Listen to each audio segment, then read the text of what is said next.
اردو پرور میں خوش آمدید۔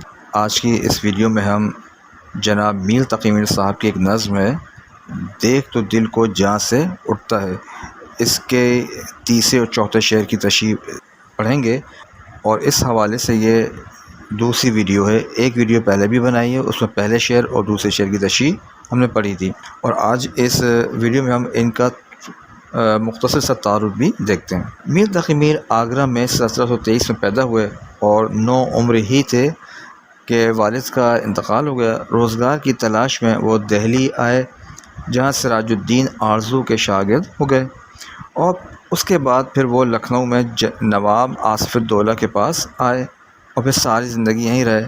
آپ کو خدائے سخن کہا جاتا ہے۔ ان کی غزلوں میں انسانی جذبات، درد و غم، خودداری، توکل، قناعت اور دنیا کی حقیقت پائی جاتی ہے۔ زبان صاف اور سادہ ہے۔ ان کے علمی سرمایہ میں 6 دیوان، اردو شعراء کا ایک تذکرہ، متعدد مثنویاں، مرثیے، 1 سوانح حیات اور 1 فارسی دیوان شامل ہیں۔ جناب میر تقی میر صاحب کا انتقال 1810 میں لکھنؤ میں ہوا۔ آئیے اس نظم کے تیسرے شعر کو پڑھتے ہیں۔ خانہ دل سے زنہار نہ جا، کوئی ایسے مکان سے اٹھتا ہے۔ اب مشکل الفاظ کا ترجمہ دیکھ لیجیے۔ خانہ دل سے مراد ہے دل کا گھر۔ زنہار کا مطلب ہے کبھی نہیں، ہرگز کے لیے بھی استعمال ہوتا ہے یہ۔ مکان رہنے کی جگہ، ویسے تو مکان ہوتا ہے، لیکن مکان جو ہے یہ ایک ادبی انداز ہے لکھنے کا۔ آئیے تشریح دیکھتے ہیں۔ خانہ دل سے زنہار نہ جا، کوئی ایسے مکان سے اٹھتا ہے۔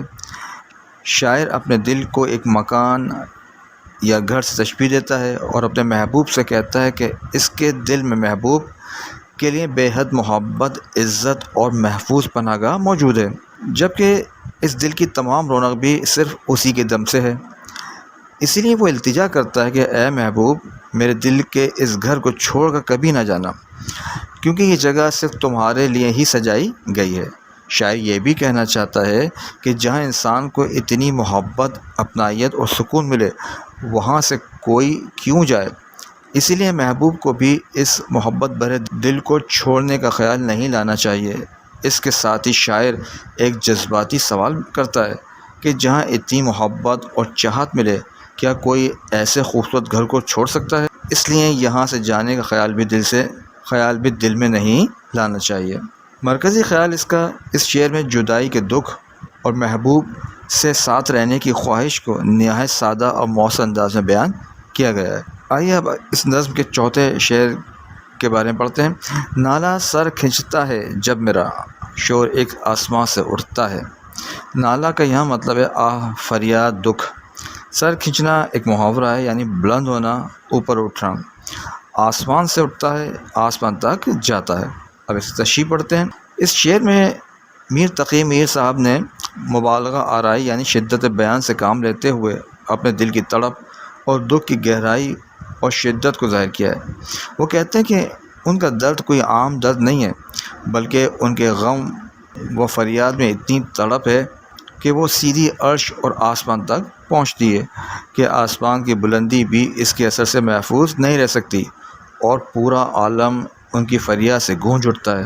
اس طرح شاعر نے اپنے غم اور بے بسی کی شدت کو نہایت مؤثر انداز میں پیش کیا ہے۔ مرکزی خیال اس کا یہ ہے کہ اس شعر میں شاعر نے اپنے شدید غم اور دردناک آہوں کی اثر انگیزی کو خوبصورت انداز میں بیان کیا ہے۔ دعا ہے کہ اللہ کرے آپ کو ویڈیو پسند آئے۔ آپ سے اگلی ویڈیو میں ملاقات ہوگی۔ بہت شکریہ۔